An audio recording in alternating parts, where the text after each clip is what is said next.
I kept testing my loving boyfriend's loyalty to cure my own insecurity. He finally broke. The silence is what's killing me. It's not just an absence of noise. It's a physical presence, a heavy blanket pressing down on me, suffocating me in what used to be our home.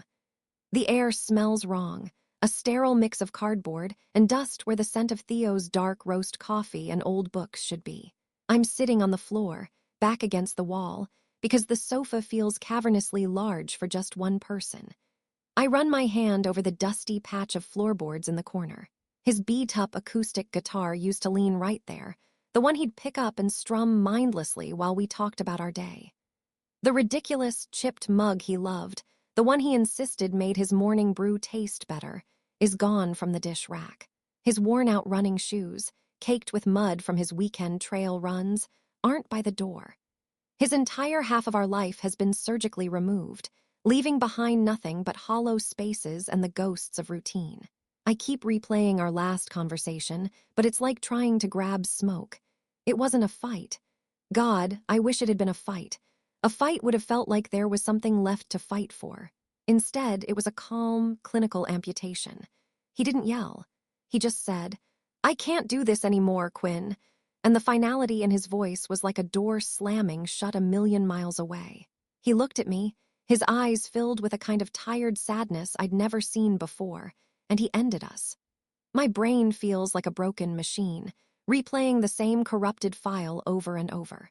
I see myself, I hear the words I said, but I can't connect that moment to this absolute void. It feels like I tripped on a crack in the sidewalk and somehow fell off a cliff. I know I'm the reason for this emptiness. I know my hands are the ones that broke everything. I just don't understand how the cost of that one stupid, unforgivable mistake was everything. It's pathetic, really, how I ended up here. Theo wasn't just a boyfriend, he was my recovery.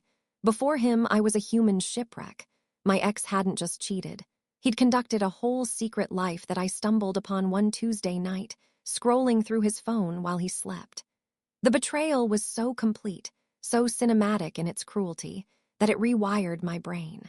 I became a detective in my own life, constantly searching for clues of an impending disaster, seeing lies in shadows and deceit in every delayed text message. I was paranoid, insecure, and utterly exhausted from the weight of my own suspicion. Then Theo came along, like a calm, quiet harbor after a storm I thought would never end. He was patient in a way that felt almost holy. He knew my history, the whole sordid story, and he treated my wounds with a tenderness I didn't think I deserved. I remember one night, early on, I woke up from a nightmare in a cold sweat, my heart hammering against my ribs, convinced he wasn't really there beside me. Instead of getting annoyed at being woken up at 3 a.m., he just pulled me closer, held my hand until I stopped shaking, and whispered, "I'm here. I'm not going anywhere, Quinn." He never made me feel crazy for my fears. He just gently, consistently showed me they were unfounded. For a while, I actually felt safe, but the poison had sunk in too deep. The stability he offered felt unnatural, like the eerie quiet before a tornado. My mind, so accustomed to chaos, couldn't accept peace. A nasty little voice started whispering in the quiet moments when things were good. "This is too easy. It's a trick. No one is this good. You're just waiting for the other shoe to drop." It told me that his calmness wasn't love, it was indifference. His trust wasn't a gift, it was a sign he didn't care enough to be worried. I started to believe that twisted logic. I was living in a beautiful, sunlit house, but I couldn't stop checking the foundation for cracks, convinced it was all about to collapse. My broken mind manufactured a toxic, desperate equation. Jealousy equals passion. Anxiety equals love. I needed a grand gesture, a dramatic display to prove he was all in. If he fought for me, if he got angry and possessive, then it would mean I was truly worth something to him, that I wasn't as disposable as my ex had made me feel. I needed him to show me he was scared to lose me. So, like the biggest fool in the world, I decided to make him scared. And I chose his best friend as the perfect catalyst for the explosion I craved. Nalan was the perfect target, and that's the cruelest part. He was everything Theo wasn't: loud, a little bit reckless, and flirty in a way that was mostly harmless but could easily be misinterpreted. He was the life of the party, while Theo was the quiet anchor. They were one of those classic opposites attract friendships, a bond forged in some dingy college dorm room that had weathered everything since. Nolan was Theo's brother in all but blood, which made my plan all the more monstrous. I wasn't just testing my boyfriend. I was taking a chisel to the bedrock of his life, weaponizing their history, their unwavering loyalty to each other against them. At first, my tests were subtle, little psychological pokes to see if I could get a rise out of Theo. At Nolan's birthday party, I made a point of orbiting him all night. When he told a stupid, rambling story, I'd laugh a little too sharply, a little too long, letting my hand rest on his arm. I'd feel my own pulse thumping in my ears as I glanced across the crowded room at Theo, searching for that tiny crack in his calm composure. A frown, a narrowed eye, anything. But I'd get nothing. He'd just catch my eye, lift his beer in a little salute, and smile. A genuine, warm smile, happy that his two favorite people were getting along. A cold drop of disappointment would land in my stomach. His placid reaction felt like a failure, a confirmation of my deepest fears, which only made me more determined. I escalated. During a game night at our place, I orchestrated it so I'd be on Nolan's team for charades. When our turn came, I was deliberately theatrical, using the game as a cover for exaggerated, playful physical contact. I'd grab his shoulders to celebrate a correct guess, lean into him conspiratorially to whisper a clue. I was putting on a performance for an audience of one. I saw Theo watching us, and for a heart-stopping second, I thought I saw something shift in his expression.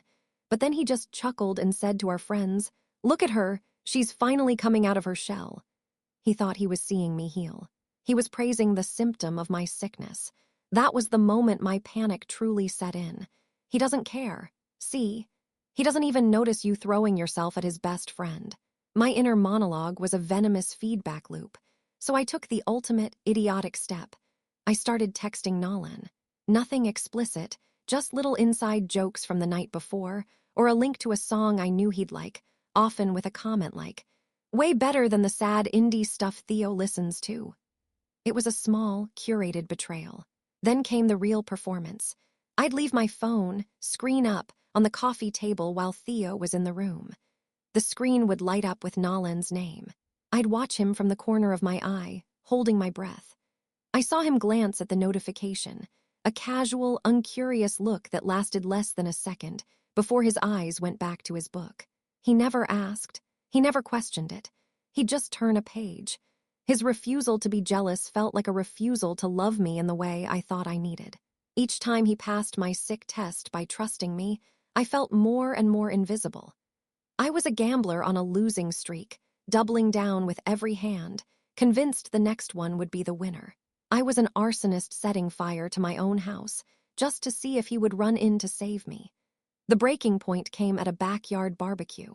It was one of those perfect late summer afternoons, the air thick with the smell of charcoal and freshly cut grass. Everyone was relaxed, laughing, drinking beer from the cooler. Theo was at the grill, a stupidly cheerful apron that said Grill Sergeant tied around his waist, completely in his element. He was flipping burgers, humming along to the music, occasionally shouting a joke over to his friends.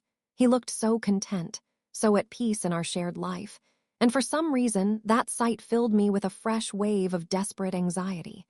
His peace felt like my erasure.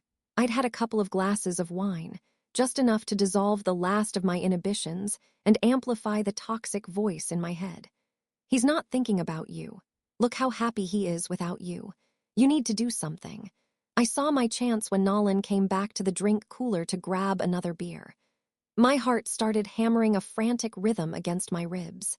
This was it, the grand finale. I cornered him near the patio chairs, creating a little bubble of manufactured intimacy. I started by complaining, my voice pitched just loud enough for Theo, who was only a few feet away, to overhear if he listened. "Theo's been so buried in that work project," I sighed, swirling the wine in my glass. "It's like I'm living with a ghost half the time." Nolan, bless his oblivious heart, just nodded sympathetically. "Yeah, he gets like that. He's just super focused. It'll pass." This was my moment, the culmination of all my pathetic little tests. I leaned in closer, dropping my voice to a conspiratorial whisper, but keeping the volume just high enough. I saw Theo out of the corner of my eye, turning from the grill with a platter of perfectly cooked burgers. He was walking towards us. It was perfect, a perfectly staged little tragedy. I looked Nolan right in the eye and delivered the fatal line. "Sometimes I feel like you get me more than he does." The words hung in the air, thick and toxic. Nolan's friendly smile froze on his face. His eyes widened slightly as he processed what I'd said, and then they darted over my shoulder. His expression morphed into pure, unadulterated horror as he realized what I'd just done. He saw Theo. Time seemed to slow down. I saw Theo stop dead in his tracks, maybe 10 feet away. He'd heard it. I know he heard it. The cheerful expression on his face didn't drop. It just vanished. It was wiped clean, leaving behind a terrifying blankness like a statue. He didn't say a word. He just stood there for a beat, holding the platter. Then he slowly, deliberately, walked to the picnic table, placed the burgers down with an unnaturally steady hand, and turned back to the grill.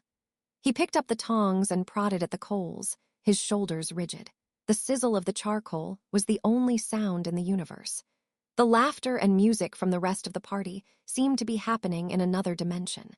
In our little triangle of misery, there was only the sound of something vital breaking. I had finally gotten a reaction, absolute, deafening silence. The rest of the party was a blur of forced smiles and awkward silences. Nolan avoided me like I was radioactive, his eyes refusing to meet mine. Theo moved with a detached, robotic precision, cleaning up the grill, gathering trash, speaking to our friends in polite, clipped sentences.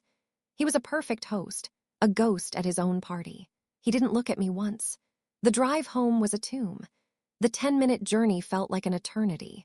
I kept my hands clenched in my lap, my nails digging into my palms, waiting for the explosion, for the screaming match I had been so desperate to provoke. I almost craved it now, anything to fill the terrifying void that had opened up between us. But it never came. Back in the apartment, the silence stretched, growing heavier with each passing minute. I could hear the hum of the refrigerator, the ticking of the clock on the wall, sounds I'd never noticed before. He took off his shoes, placed them neatly by the door, and walked into the living room. Finally, he sat down on the sofa, not next to me, but on the opposite end, creating a physical chasm between us. He didn't look angry. He just looked hollowed out. I saw for the first time a weariness in him that went bone deep, a fatigue that had settled behind his eyes. "Quinn," he started, his voice flat, devoid of any emotion. It was the voice of a stranger. "I love you, or I did. I thought you knew that." I opened my mouth to say something, to apologize, to explain the twisted logic in my head, but he held up a hand, a small, firm gesture that stopped the words in my throat. "No, let me finish. This is the only time I'm going to say this. Love is built on trust. It's quiet. It's the calm in the morning and the feeling of safety at night. It's not a game. It's not something you test and poke and prod at until it breaks. You took the two most important relationships in my life, my relationship with you and my friendship with Nolan, and you used them as props in some sick play you were directing in your head." He finally looked at me, and his eyes were full of a profound disappointment that hurt more than any anger ever could. "I know you've been hurt, Quinn. I know what he did to you. I've tried to be patient. I've tried to be the safe place for you, but you don't want to be safe. It's like you're more comfortable in the wreckage. You want to be in a storm, and I can't live in a storm anymore." He stood up, and the movement seemed to take all of his energy. "I'm tired," he said, the words barely a whisper, a final exhalation of all the hope he'd had for us. "I'm just so tired of being tested. I can't do this anymore." That was it. There was no negotiation, no room for argument. The next morning, I went to work in a daze, clinging to the insane hope that this was just another test, a bigger one, that I'd come home and he'd be there, waiting to see if I had learned my lesson. But when I came home that evening, the key was on the counter, next to a single, deep scratch on the wood. His half of the apartment was gone. He had packed up his life and moved out while I was gone, a final, silent act that was more decisive than any fight could ever be. And now I'm back here, in the quiet, in the aftermath. The first 48 hours were a frantic storm of denial. I blew up his phone with calls that went straight to voicemail, each unanswered ring a fresh stab of panic. I sent a tidal wave of texts, long, rambling apologies, desperate pleas, angry accusations, pathetic promises to change. They all remained there, a wall of blue bubbles under a single, brutal word. Delivered, he never blocked me. In a way, that was worse. It was a conscious choice to ignore me, not a technological barrier. My desperation led me to Nalan. I sent him a message, a pathetic, "Please, just tell me where he is. I need to talk to him." The reply came back almost instantly, and it was colder than any silence. "I'm sorry, Quinn. I hope you get the help you need, but my loyalty is to my friend. Please don't contact me again." My last bridge had been burned. I was completely and utterly isolated on the island of my own making. The denial has slowly curdled into a sick, obsessive reality. My world has shrunk to the size of my phone screen. I found his new profile. It wasn't hard. He hadn't hidden it. It's a private account, but the profile picture is public. It's a group shot from a hiking trip last weekend. He's there standing between Nalan and another friend. He isn't smiling, not really, but there's a lightness in his eyes, a visible unburdening. He looks free. That look is the knife that twists in my gut every single day. My life is now a pathetic ritual. I wake up, I check his profile. I go to work, I check his profile on my break. I come home to this empty apartment, and I sit in the dark, refreshing the page over and over, as if my sheer willpower could force a new picture, a new piece of information to appear. Each time the page reloads with the same photo, it's a fresh reminder of the life he's living without me. A life that is moving forward while mine is stuck in this single, agonizing moment. This is my hell. A silent, digital window into the world I destroyed, a world where everyone is healing but me.